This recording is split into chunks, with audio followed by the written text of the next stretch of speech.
یعنی نبیوں کے ساتھ، صدیقین کے ساتھ، شہداء کے ساتھ، صالحین کے ساتھ، اور یہ بہترین ساتھی ہیں، بہترین ساتھی ہیں۔ اسی لیے حضور اکرم صلی اللہ علیہ وسلم نے اپنی اطاعت کو اللہ کی اطاعت قرار دیا۔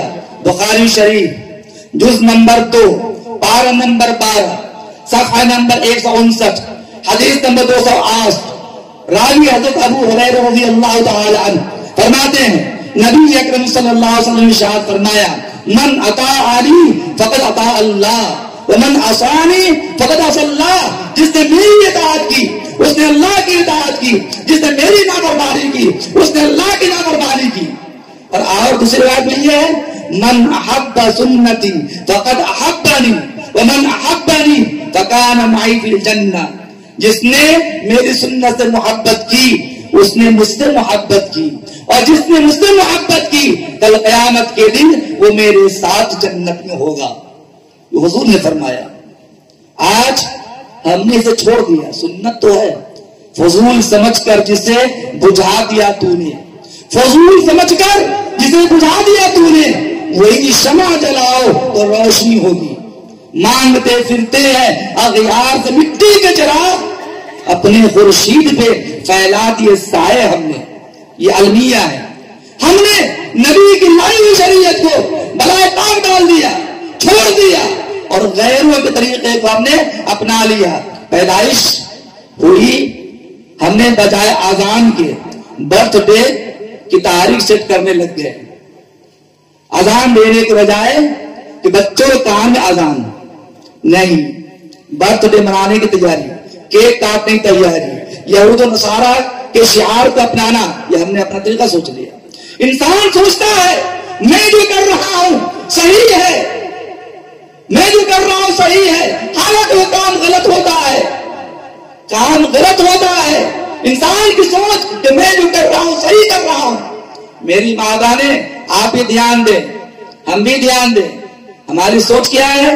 ہم نے جو اپنی سمجھ سے کر لیا وہ صحیح ہے، جو چھوڑ دیا وہ غلط ہے۔ واقعہ سناتا ہوں میں، سنیے کیسے غلطی ہوتی ہے۔ ایک مرتبہ واقعہ ہے، میں نے شاہ پور واقعہ سنایا تھا، یہاں بھی سناتا ہوں۔ ایک مرتبہ واقعہ ہے، 4 عورتیں گھر میں نماز پڑھ رہی تھی، 4 عورتیں ایک گھر میں نماز پڑھ رہی تھی۔ ایک آدمی آیا، کنڈی کھٹکھٹائی، اندر سے کوئی آواز نہیں آ رہی ہے، پھر کنڈی کھٹکھٹائی، آواز نہیں آ رہی ہے، پھر کنڈی کھٹکھٹائی، کوئی آواز نہیں۔ اس نے زور سے کہا کیا گھر میں فلاں صاحب ہیں؟ نام لے کے کہا۔ اتفاق سے نماز کی حالت میں فلاں صاحب کی بیوی نے نماز ہی میں کہا کہ فلاں صاحب گھر میں نہیں ہے۔ کیا کہا؟ فلاں صاحب گھر میں نہیں ہے۔ دوسری عورت جو بغل میں تھی نماز پڑھ رہی تھی، اس نے کہا ارے تو نماز میں بول رہی ہے، نماز پڑھ رہی ہے، کیا بول رہی ہے؟ ارے تو نماز میں بول رہی ہے۔ تیسری عورت جو کھڑی تھی اس نے برجستہ کہا کہ ارے تو بھی تو نماز میں بول رہی ہے۔ چوتھی بغل میں کھڑی ہے، اس نے کہا اللہ کا شکر ہے میں نے کچھ بھی نہیں کہا۔ سب کی نماز غائب، سب یہ سوچ نہیں ہے کہ نماز ہو گئی، لیکن سب کی نماز غائب۔ آج ہم شریعت کو توڑنے میں لگے ہوئے ہیں، ہمارے گھر سے سنتوں کا جنازہ نکلتا جا رہا ہے اور خود اس کے قصوروار ہم ہیں۔ کیسے نکلتا جا رہا ہے؟ میں یقینی طور پر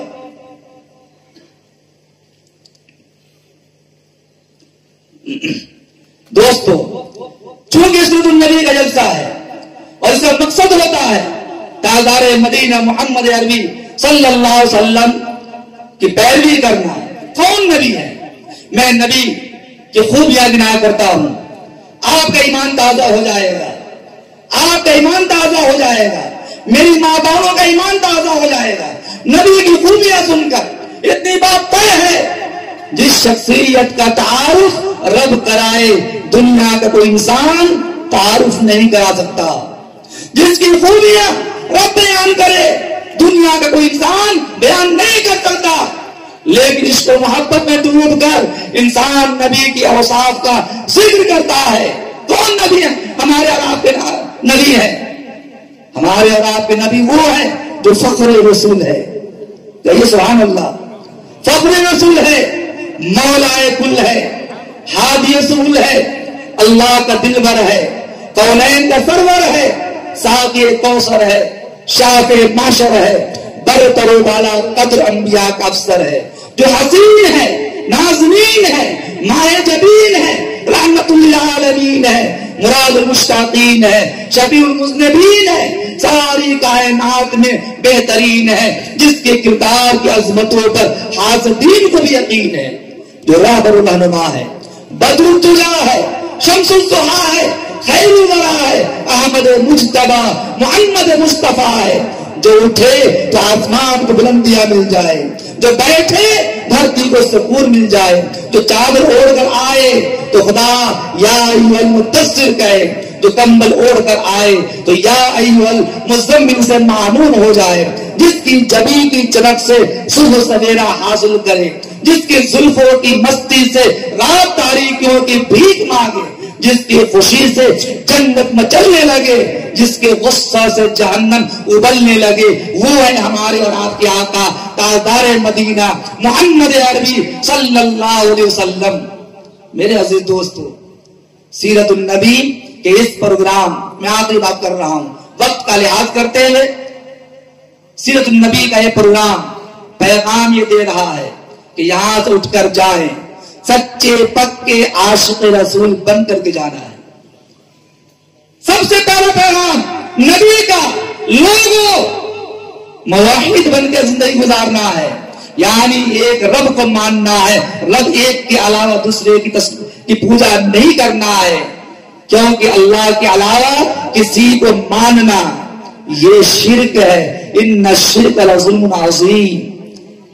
ایک رب کو ماننا ہے، ایک رب کے علاوہ کسی کو اپنا دیوتا نہیں ماننا ہے، کسی کو رب نہیں ماننا ہے، وہ رب ہمارا ایک ہے۔ قل هو اللہ احد اللہ الصمد لم یلد ولم یولد ولم یکن له کفوا احد۔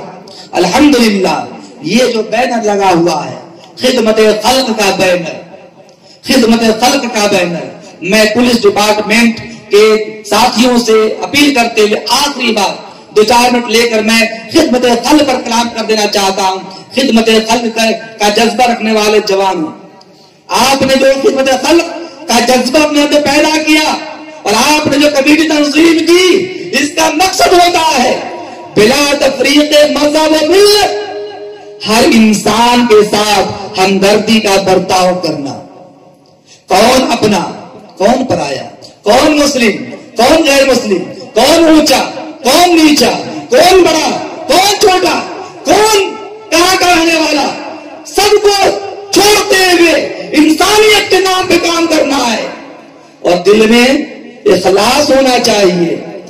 سیدنا ابوبکر رضی اللہ تعالی عنہ کا زمانہ ہے، میں بات ختم کر رہا ہوں، سیدنا ابوبکر رضی اللہ تعالی عنہ کا زمانہ ہے، خلافت ہے، امیر المومنین ہے، دربار میں ٹوکری رکھی ہوئی ہے، ٹوکری میں بہت ساری پرچیاں رکھی ہوئی ہے، پرچیوں میں نام لکھا ہوا ہے، فلاں خاندان میں یتیم بچہ ہے، خبرگیری کون کرے گا، فلاں خاندان میں ایک بیوہ عورت ہے، اس کے گھر میں خدمت کون کرے گا، فلاں خاندان میں لاچار مرد ہے، برا انسان ہے، کوئی کھانا کھلانے والا نہیں، کوئی سہارا نہیں اس کا ہے، کون اس کا سہارا بنے گا۔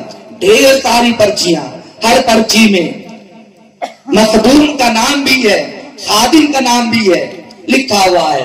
عمر رضی اللہ تعالیٰ عنہ کے دل میں داعیہ پیدا ہوا کہ میں بھی تو جاؤں، خوش نصیبوں میں نام لکھا لوں، دیکھو کوئی پرچی ایسی ہوگی جس میں کوئی محتاج انسان ہوگا جس کی خدمت میں جا کر کر لوں گا۔